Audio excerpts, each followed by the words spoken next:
Start more US based ఈ learning platform. మీరు కూడా స్లాట్ బుక్ చేసుకోవాలంటే ఈ నెంబర్కి కాల్ చేయండి. నమస్తే రమ్మగారు. నమస్తే జయ. రమ్మగారు, మొనాటని మార్నింగ్ లేసామా, వండుకున్నామా, తిన్నామా, లేదా ఆఫీస్ ఉంటే ఆఫీస్కి వెళ్ళామా, మళ్ళీ వచ్చామా, మళ్ళీ వండామా, మళ్ళీ తిన్నామా, మళ్ళీ పడుకున్నామా, మళ్ళీ తెల్లారిందా, ఇదే అయితే ఒక్కొక్కసారి విసుగు అనిపించేస్తుంది. ఈవెన్ మనకైనా ఇప్పుడు మీరు చూడండి, మీరు వచ్చారంటే నాకు చాలా కొత్త విషయాలు తెలుస్తూ ఉంటాయి. మాట్లాడుకుంటాం, అయిపోతుంది. ఒక రోజు గ్యాప్ ఇస్తాం, రెండో రోజు మళ్ళీ వస్తారు, మళ్ళీ కొత్త విషయాలు. ఇలా మీలాంటి చాలామంది గెస్టులు నాకు, మీకు అట్లాగే కొత్త వ్యక్తులతో మాట్లాడతారు. అయినా కూడా ఎక్కడో ఒకలాంటి విసుగు అనిపిస్తూ ఉంటుంది. మొన్న కూడా మీతో ఫోన్లో అన్నానా, రమ్మగారు మన ఇద్దరం ఎక్కడికన్నా పారిపోదామని అని. విసుగ్గా అట్లా అనిపించేస్తూ ఉంటుంది. ఎందుకు రమ్మగారు? ఒక్కొక్కసారి ఏం చేయాలో చెప్పండి ముందు. ఇంతమంది కొత్త వాళ్ళని కలుస్తూ కూడా మనకే విసుగ్గా ఉంటే ఏవీ లేకుండా ఇల్లు ఆఫీసు, ఇల్లు ఆఫీసు, ఇల్లు ఆఫీసు, పిల్లలు మొగుడు, ఇల్లు ఇవే అంతే. అందరికీ అవే ఉంటాయి కదా జయ. మొనాటనీని జయించాలంటే ఇక్కడ మొనాటనీ ఉండకూడదు. ఆలోచన ఒకటే రకమైన ఆలోచన, ఒకటే రకమైన రొటీన్ ఉండకూడదు జయ. ఎప్పటికప్పుడు మార్చుకోవాలి. మొనాటనీతోటి ఏమవుతుందంటే, అంటే ఇది అసందర్భం అని అనలేను పూర్తిగా. ఈ మొనాటనీలో ఉండి ఎవరైనా కొంచెం దాన్ని మార్చేలాంటి ప్రవృత్తి కలిగిన వాళ్ళు తారసపడితే వాళ్ళ వైపుకి తిరిగిపోతున్నారు జనం. ఇప్పుడు ఆడ మగ కూడా జయ. అందులో అంటే తప్పుడు మార్గాలు అంటారా?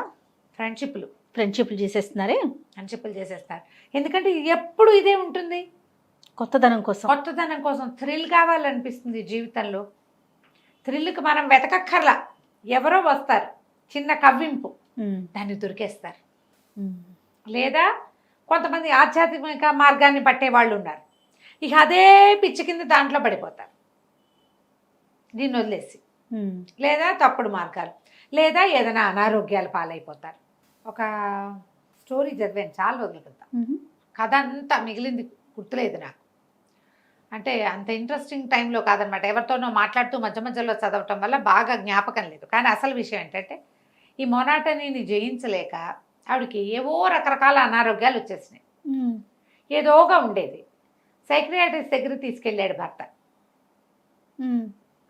ఒక 10 సెషన్లు అయ్యాక డాక్టర్కి అర్థమైంది ఈవిడ మొనాటనీ వల్లే ఇలా ఉంటుంది అని. ఎక్కడికైనా వెళ్ళండి అదంటే మాకు అలవాట్లేదండి అని చెప్తారు వాళ్ళు. మొనాటనీని జయించడం కూడా అలవాటే, అది లేదు మాకు, ఆ అలవాటు లేదు. ఎప్పుడు ఒకేలా ఉంటాం మేము. ఎప్పుడు ఒకేలా ఉంటే ఏదో ఒక దశలో ఒక అసంతృప్తి చోటు చేసుకుంటుంది జయాలో. ఖచ్చితంగా అండి. అసంతృప్తి అది మన మీద మనకు అర్థమై చావదు. అర్థం కాక పక్క వాళ్ళ మీద అనుకుని మొగుడి మీదో, పిల్లల మీదో, అత్తగారి మీద, వీళ్ళ వల్లే నా జీవితం ఇలా అయిపోయిందని ఎవరినో తిట్టుకుంటాం మనం.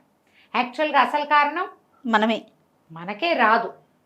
ఇలాంటి పరిస్థితులు ఉండి మీకు విసుగ్గా ఉంటే విసుగుని జయించే మార్గాల్ని అన్వేషించండి. ఇందులో ఇతరత్రా తప్పుడు మార్గాలు, మీ జీవితానికి మీరే సమాధానం చెప్పలేని దుస్థితిలోకి, ఎవరికైనా సమాధానం చెప్పాల్సిన పరిస్థితుల్లోకి వెళ్ళకండి. ఇది కరెక్ట్ అండి. అందులోకి వెళ్ళకుండా కొంచెం చేంజ్, వారానికి ఒకసారో 2 సార్లు ఏదో గుడికో, గోపురానికో, అవుటింగ్కో, షాపుకో, బజార్కో వెళ్తాం. మీకు కూరలు ఇష్టమో, నారలు ఇష్టం, పళ్ళు ఇష్టం, బట్టలు ఇష్టం, చీరలు ఇష్టం, నగలు ఇష్టం, అలాంటి కొట్లకి ఎక్కడికైనా వెళ్ళిపోండి. రోజు అన్నం, పప్పు, కూర, చారు కాకుండా మధ్యలో ఏ టమాటా రసం, వాంగిబాతో మన కిచెన్లో బోల్డని సామాన్లు ఉన్నాయి, అవి ఏమన్నా చూసుకుని చేయండి. ఓ రోజు వెరైటీగా ఒట్టిగా పచ్చడన్నం, చారన్నం, బజ్జిగన్నం తినండి. మీ రెగ్యులర్ జీవితంలో మొనాటనీని జయించడానికి మీరు ఏ మార్గాలు, ఎవరి లివింగ్ స్టైల్ని బట్టి నేనేదో ఒకటి చెప్తా, అది నా స్టైల్ని బట్టి నేను చెప్తున్నా. మీ లివింగ్ స్టైల్ని బట్టి అన్నిట్లలో మార్పు చేసుకోండి. ఇందులో మీ అటైర్ కూడా మార్చుకోవచ్చు. అదే జుట్టు, అదే హెయిర్ స్టైల్, అదే పక్కపాపిడి, అదే కుంకుమ బొట్టు కాకుండా అవే పెద్ద బుట్టలు, లేదా చిన్న దుద్దులు నాలాగా, లేదా నీలాగా కాకుండా మార్చండి. అప్పుడు కొంచెం తగ్గుతుంది అంటారండి. మనం అద్దంలో చూసుకుంటే కొత్తగా కనపడతాను జనాలు గుర్తిస్తారు. అబ్బా భలేగా ఉన్నారు, చాలా బాగుంది, మీకు సూట్ అయింది, ఏదో సూట్ కాలేదు. నా పాటు వాళ్ళైతే నీకు అంత సూట్ కావలేదు అలాంటివి చెప్తా. నాకు చెప్తారు, అందరికీ చెప్పేస్తారు. చెప్పండి జయ, నీకే చెప్తా. నీకు ఇది సూట్ కాలేదు, అదే చాలా బాగుంది చెప్తాను నేను. తక్కువే కానీ చెప్తా. ఓకే, ఇలా మార్చుకోండి. మీ మీద మీకు విసుగ్గా ఉంటే ఏ అక్కయ్య దగ్గరకో, ఏ పిన్ని గారింటికో, ఈ మధ్యకాలంలో మాట్లాడండి, ఫ్రెండ్స్తో మాట్లాడండి. ఏదైనా వేరే ఊరు వెళ్ళండి. దీనికి భార్యలు భర్తలు ఒకళ్ళనొకళ్ళు గమనించుకోవాలమ్మా. ఒక ఏజ్ వచ్చాక చిన్నతనాల్లో ఇవేం ఉండవు జయ, మొనాటని తెలీదు. 40s క్రాస్ అయ్యాక దీన్ని ఎక్కువ ఫేస్ చేస్తాం. 40 నుంచి స్టార్ట్. మెల్లిగా కాంజుగల్ లైఫ్ తగ్గిపోతుంది జయ. బాధ్యతలు వచ్చేస్తాయి, పనులు, ఆర్థికమైన ఒత్తిళ్ళు, ఫైనాన్షియల్ థింగ్స్ ఉంటాయి కదా. అవునవును. అక్కడి నుంచి సమాజంలో వాళ్ళది వీళ్ళని చూసి మనం అలా ఉండలేకపోతున్నామన్న అసంతృప్తులు, మన శరీరం పట్ల మనకు అసంతృప్తి, లావెక్కిపోవటము, నల్లబడిపోవటము, మచ్చలు వచ్చేయటం, ఫేషియల్ హెయిర్ వచ్చేయటం, హెయిర్ ఫాల్ వచ్చేయటం, గ్రే హెయిర్ వచ్చేయటం, థైరాయిడ్ రావటం, రకరకాల ఒంటికి బాధలు రావటం, ఏమిటి నేనేదో జీవించలేకపోతున్నాననే దిగులు. అవును. ఎప్పుడు ఇదే జీవితం, ఇలాగే ఉంటుంది ఏంటి నా జీవితం, చప్పగా ఏడ్చినట్టుది, రంగు లేదు రుచి లేదు అనిపిస్తుంది. మీ జీవితంలోకి రంగు రుచి తెచ్చుకునే బాధ్యత అక్షరాల మీదే. ఇద్దరు ఒకళ్ళనొకళ్ళు పరిశీలించుకోవాలి.